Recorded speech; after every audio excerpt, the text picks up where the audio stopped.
कली युग, तो कली राक्षस और कली युग दोनों को खत्म करेंगे भगवान कल्कि। विवाद भी है। अच्छा। संभल कौन सा, उत्तर प्रदेश का या संभल उड़ीसा का? भगवान कल्कि का जो साथ देंगे वो खुद भगवान हनुमान देंगे। ऐसा कहते हैं कि जब वो चोट के निशान भर जाएंगे तब ये मान लिया जाए कि अब कल्कि आएंगे। हाल ही में सिनेमा घरों में एक फिल्म रिलीज हुई है कल्कि। इस फिल्म को लेकर फैंस में काफी ज्यादा एक्साइटमेंट है और उसी के साथ ही कई सारे सवाल भी है कि आखिरकार कल्कि कौन है। वहीं बता दें कि इस फिल्म में साउथ के सुपरस्टार प्रभास भी हैं और उन्हीं के साथ साथ अमिताभ बच्चन के किरदार के बारे में भी जो है कई सारे सवाल लोगों के मन में आ रहे हैं कि आखिरकार उन्होंने कौन सा किरदार निभाया है और इनकी आगे की कहानी क्या है। इसी मूवी के बारे में और भगवान कल्कि के बारे में जानने के लिए आज हम आपके पास ये वीडियो लेकर आए हैं। मेरे साथ स्टूडियो में मौजूद है मेरे वरिष्ठ पत्रकार वरुण सर मौजूद हैं जो भगवान कल्कि के बारे में हमें बताएंगे और मैं आपका बहुत बहुत स्वागत करती हूँ अमर उजाला में। सर, भगवान कल्कि को लेकर जो है कई सारे सवाल है लोगों के मन में, तो आखिरकार भगवान कल्कि कौन है और ये कहाँ जन्म लेंगे? सबसे पहले तो जो भी दर्शक हमारे वीडियो को देख रहे हैं उनका बहुत बहुत स्वागत है अमर उजाला के इस खास वीडियो में। बात जब हम भगवान कल्कि की करते हैं, कल्कि अवतार की करते हैं, तब बहुत सारी चीज़ें सामने आती हैं राधा। सबसे बड़ी बात ये कि भगवान कल्कि जो हैं भगवान विष्णु के 10वें अवतार होंगे और ऐसा कहा गया है। कल्कि पुराण एक ग्रंथ है, एक पुराण है जिसमें इस सब तमाम बातों को लिखा गया है। ऐसा बताया जाता है, कहा जाता है, मान्यताएं हैं कि कल्कि जो भगवान हैं वो यूपी के संभल गांव में जन्म लेंगे। अब इस पे विवाद भी है। अच्छा। संभल कौन सा, उत्तर प्रदेश का या संभल उड़ीसा का, या संभाला नाम की एक जगह है जो एक काल्पनिक जगह है जिसके बारे में सिर्फ किंवदंतियां हैं, जिसको कभी किसी ने देखा नहीं है, या वहां तो कौन से वाले संभल में भगवान कल्कि जन्म लेंगे। एक बात तो कल्कि का अवतार होगा, ये भगवान विष्णु का 10वां अवतार होगा और कल्कि एक राक्षस को मारेंगे। जिस राक्षस को वो मारेंगे उसका नाम है कली। अच्छा। अब ये यहाँ पर ऐसा कहें कि एक प्रतीक भी है और इसमें एक जो हिंदू धर्म के हिसाब से हम कहते हैं कली युग, तो कली राक्षस और कली युग दोनों को खत्म करेंगे भगवान कल्कि। एक साइकिल है राधा, और ये जो साइकिल है जिसमें सबसे पहले सतयुग है, इसके बाद त्रेता युग है, इसके बाद द्वापर युग है और अंत में कलयुग है। जब कलयुग खत्म होगा तब एक बार फिर सतयुग की शुरुआत होगी। तो जो कली युग है उसको खत्म करेंगे भगवान कल्कि, कली को मार के, कली को खत्म करके। तो इसमें बिंब है कि वो कौन से कली को मारेंगे, कौन से कली को खत्म करेंगे। वो कली युग को खत्म करने की बात हो रही है या वो कली राक्षस को खत्म करने की बात हो रही है, ये अलग डिबेट है जी। कि वो प्रतीक है या वो वाकई राक्षस है। तो दोनों अलग अलग बातें हैं। ऐसा कहा जाता है कि वो एक सफ़ेद रंग के घोड़े पर सवार होंगे, उनके हाथ में एक तलवार होगी, उन्होंने पीले रंग के वस्त्र धारण किए होंगे, उनका जो रूप रंग है वो वही रूप रंग होगा जो भगवान राम का और भगवान कृष्ण का रहा है, और वो आएंगे और कली को खत्म करेंगे। और इस पूरी जो युद्ध होगा, जो ये पूरी लड़ाई होगी, इसमें भगवान कल्कि का जो साथ देंगे वो खुद भगवान हनुमान देंगे।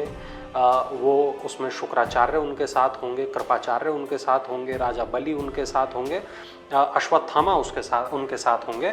और जिस अवतार को, जिस कैरेक्टर की हम बात कर रहे हैं, अश्वत्थामा की हम बात कर रहे हैं, मूवी में ये कैरेक्टर प्ले किया है अमिताभ बच्चन ने। ओके। आप मूवी के ट्रेलर में देखें, अमिताभ बच्चन के माथे पे एक मणि दिखाई देती है, तो अश्वत्थामा की पहचान इस मणि से बहुत ज़्यादा रही है, एसोसिएट रही है। एक कहानी है जिस कहानी में ये बताया गया कि जब दुर्योधन मर रहा था उस वक्त दुर्योधन ने अश्वत्थामा, चूंकि उनका दोस्त था दुर्योधन का, तो दुर्योधन ने अश्वत्थामा को कहा कि अब तुम मेरे पास कुछ नहीं बचा, बस तुम मेरे पास बचे हो, जाओ और पांडवों को जान से मार दो। तो अश्वत्थामा पांडवों को तो उन्होंने मारा नहीं, उन्होंने जो अर्जुन के 5 बच्चे थे उनको जान से मार दिया। और उनके सिर लेके वो दुर्योधन के पास पहुँचे। और दुर्योधन ने जब ये देखा कि इन्होंने तो पूरे वंश का सर्वनाश कर दिया, जो पांडव वंश है उसको भी इन्होंने ख़त्म कर दिया, तो वो बहुत दुख से भर गए। वो बहुत ज़्यादा उन्हें तकलीफ़ हुई इस बात से, और उन्होंने कहा कि तुमने ये क्या कर दिया, तुम्हें ऐसा नहीं करना चाहिए था। और भगवान कृष्ण ने अश्वत्थामा को एक श्राप दे दिया, और इसमें हुआ ये कि उनको अपनी मणि त्यागनी पड़ी। अश्वत्थामा के पास वरदान था, वो अजर थे और अमर थे, यानी वो कभी बूढ़े नहीं हो सकते थे और कभी मर नहीं सकते थे। लेकिन जब उन्होंने वो मणि दे दी तो वहाँ से ऐसा कहते हैं कि मवाद निकलने लगा, बहुत उनको तकलीफ़ हुई, बहुत उनका सारा जो तेज़ था, उनके अंदर एक देवताओं की तरह एक तेज़ था, वो सारा तेज़ उनका ख़त्म हो गया, चला गया। और ऐसा माना जाता है, ऐसी किंवदंतियाँ हैं, ऐसा कहा जाता है, उसके बाद वो पूरी दुनिया घूमने को, भटकने को मजबूर हो गए, और उनको ये श्राप था कि तुम मरोगे भी नहीं, इस स्थिति में भी तुम मरोगे नहीं, तुम संसार के अंत तक जीवित रहोगे। तो अश्वत्थामा संसार के अंत तक जीवित हैं, और वो यहाँ प्रतीक्षा कर रहे हैं अपने श्राप के खत्म होने की और भगवान विष्णु के अवतार की, यानी भगवान कल्कि की वो प्रतीक्षा कर रहे हैं। और जब वो इस युद्ध में उनका साथ देंगे, जब इस युद्ध में वो कली राक्षस को या कली युग को हराने में वो साथ देंगे, तब जाके उनको वो मुक्ति मिल पाएगी, जो उनको जो श्राप है द्वापर से जो मिला हुआ, वो कलयुग के आखिर में, बिल्कुल आखिर में जाके तब खत्म होगा उनका वो। और इसी तरीके से ऐसा हनुमान जी के बारे में कहा जाता है कि हनुमान जी खुद रुद्र का अंश उनके अंदर है। ऐसा कहा जाता है कि जिस युद्ध में भगवान हनुमान स्वयं खड़े हों, वहाँ किसी और को खड़े होने की आवश्यकता ही नहीं है। वो इतने ज़्यादा पावरफुल हैं, वो इतने ज़्यादा ताकतवर हैं। अब ऐसे में आप ये देखिए कि जो कल्कि हैं उनको ज़रूरत पड़ेगी न केवल हनुमान जी की, बल्कि अन्य जो चिरंजीवी हैं उनकी भी ज़रूरत पड़ेगी। तो ये जो कली युग या कली राक्षस जो भी ये है, वो कितना ज़्यादा पावरफुल होगा, कितना ज़्यादा शक्तिशाली, कितना ज़्यादा ताकतवर होगा कि कितने महारथी, कितने लोग और साक्षात ईश्वर उनको हराने के लिए इस लड़ाई को लड़ेंगे। और तब जाके जो एक चक्र पूरा बदलेगा, और ये जो 4 युगों का अंत है वो होगा, और एक बार फिर से सतयुग की शुरुआत होगी जी। राधा, इसमें ये भी कहा जाता है कि जो सतयुग है उस वक्त केवल सच्चाई थी, अच्छी बातें थी, लोगों के अंदर दया धर्म था, सब कुछ बहुत अच्छा था उनकी ज़िंदगी में। इसके बाद जब त्रेता युग आता है तो इंसान के अंदर जो 25% धर्म है उसका नाश हो चुका होता है, और 75% उसके अंदर धर्म बचा होता है।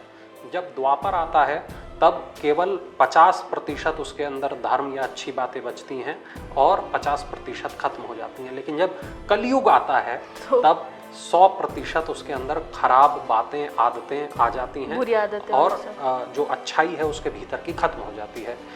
यही ज़रूरत होती है हमें एक रीस्टार्ट करने की। और ये जो रीस्टार्ट है वो इंसान को ये सिखाता है कि जब एक घड़ा पूरी तरह भर जाता है तो उसका पानी बाहर छलक जाता है, वहाँ हमें ज़रूरत होती है एक रीस्टार्ट की।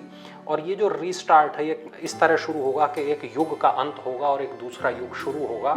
इस तरह ये परिवर्तन होगा, और इस परिवर्तन को जो देव लेकर आएंगे, जो अवतार लेकर आएंगे, उनका नाम कल्कि है जी। इस बीच 2 बातें सामने आई। एक, पहला चिरंजीवी का आपने नाम लिया, तो उस पर मैं आगे आपसे बात करना चाहूँगी कि 7 चिरंजीवी का भी यहाँ पर जिक्र है, तो वो आखिरकार क्या है। लेकिन उसके पहले मैं जानना चाहूँगी आपसे कि भगवान कल्कि का क्या उद्देश्य है, मैं चाहूँगी कि आप वो दर्शकों को बताएं। बिल्कुल, देखिए जैसा मैंने कहा कि उनका उद्देश्य बहुत साफ है।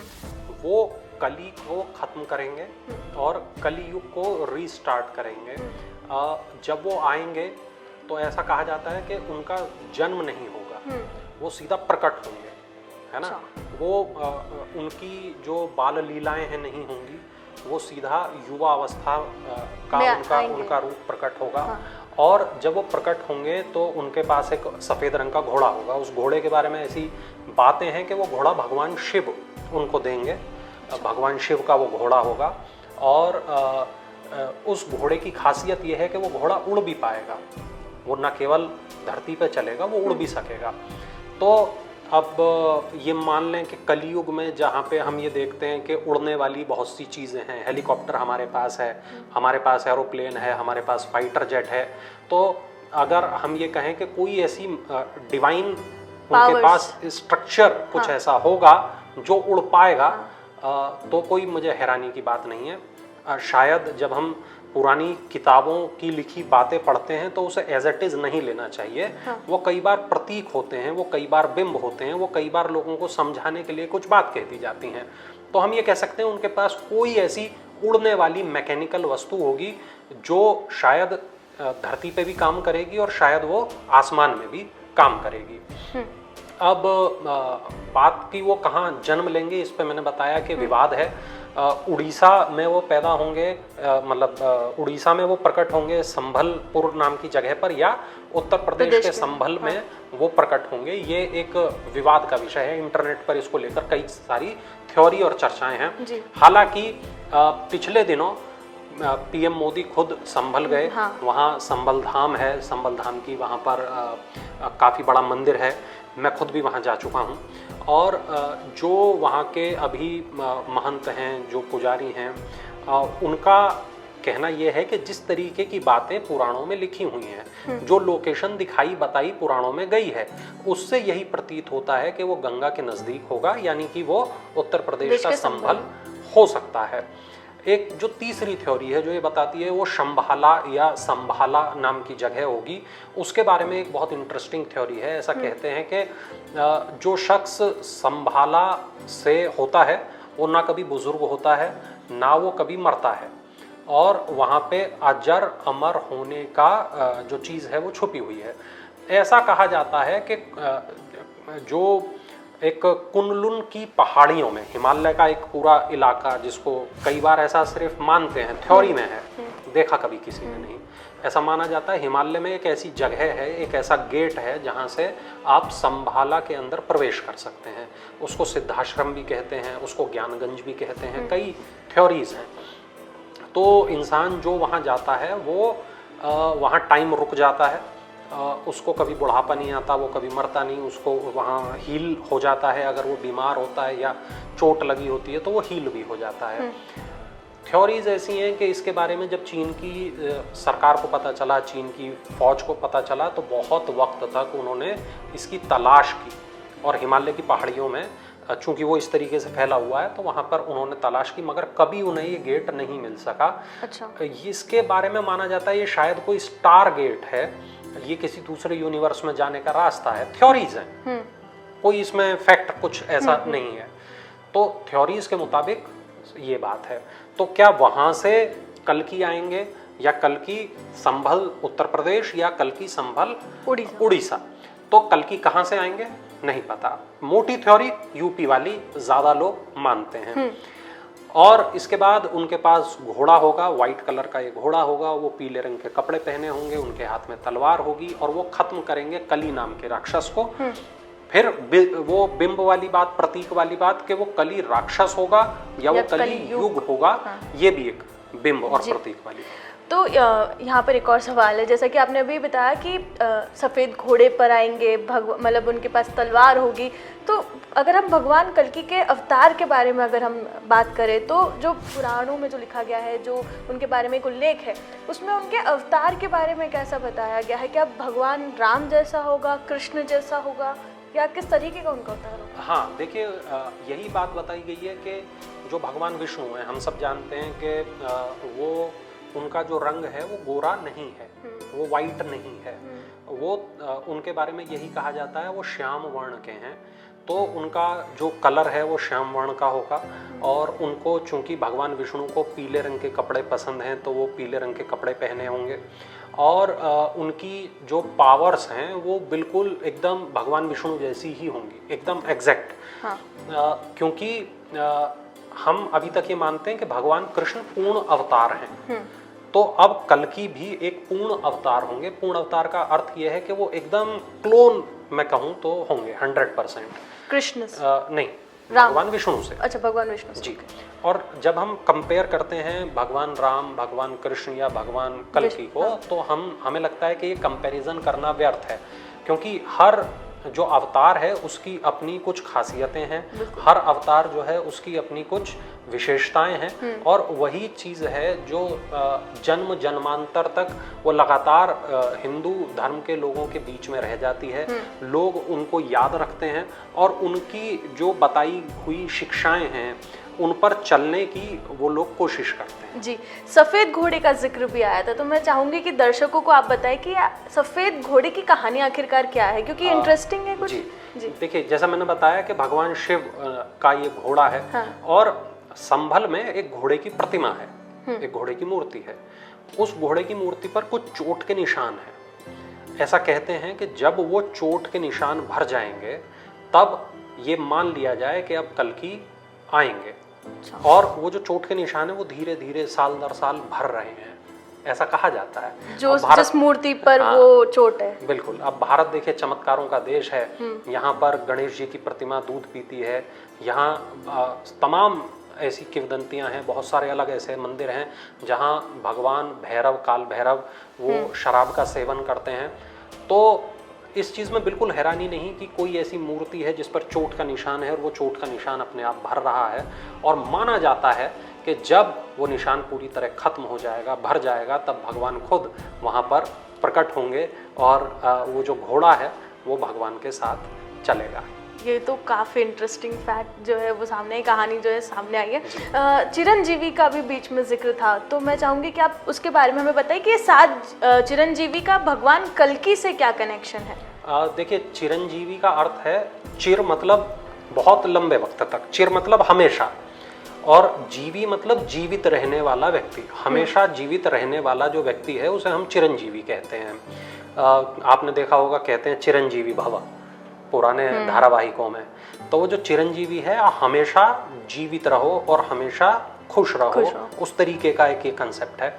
तो चिरंजीवी जो हैं ये वो लोग हैं जो हमेशा जीवित रहते हैं, चारों युगों तक ये लोग जीवित रहते हैं। जिसमें सबसे पहला जो नाम है वो भगवान हनुमान का है। इसके बाद नाम विभीषण का है।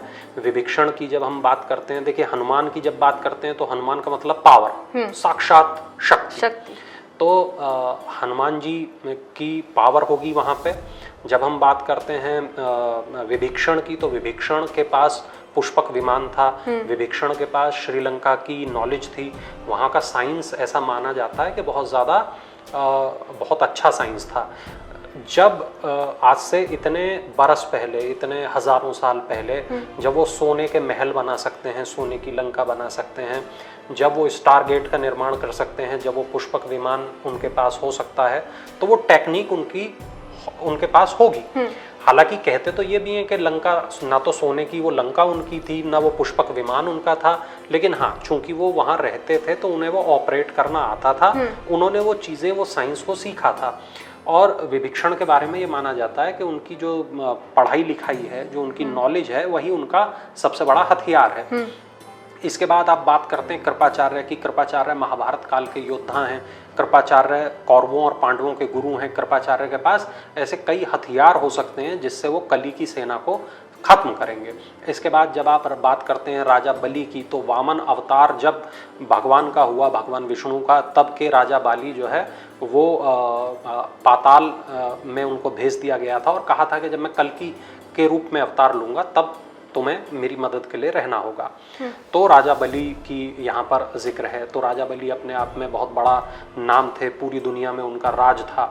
तो उस तरीके से ये 7 या 8, कुछ जगह 8 बताते हैं, कुछ जगह 7 बताते हैं। तो ये इस तरह चिरंजीवी मौजूद हैं। और ये जब कली से लड़ाई करेंगे भगवान कल्कि, तब ये भगवान कल्कि की मदद करेंगे कली को खत्म करने में और एक बार फिर सतयुग की शुरुआत करने में। जी, ये सारी बातें सुन के I feel goosebumps right now, क्योंकि भगवान कल्कि के बारे में जब से ये मूवी रिलीज़ हुई और उसके पहले भी काफ़ी ज़्यादा जो है इनके बारे में लोग रिसर्च कर रहे थे, सर्च कर रहे थे कि ये भगवान कल्कि आखिरकार कौन है, कैसा इनका अवतार होगा। ये तमाम जानकारी हमारे वरिष्ठ पत्रकार वरुण सर ने आपको दी है। ये जानकारी आपको कैसी लगी हमें कमेंट सेक्शन में बताना ना भूलें, और ऐसे ही तमाम पॉडकास्ट के लिए, जानकारियों के लिए अमर उजाला को सब्सक्राइब करना बिल्कुल ना भूलें। और इस वीडियो में कमेंट सेक्शन में ज़रूर बताएं कि ये वीडियो आपको कैसा लगा, और ऐसे ही लगातार जो है जानकारियाँ हम आप तक लेते आएंगे। आप बने रहें हमारे चैनल के साथ। नमस्कार,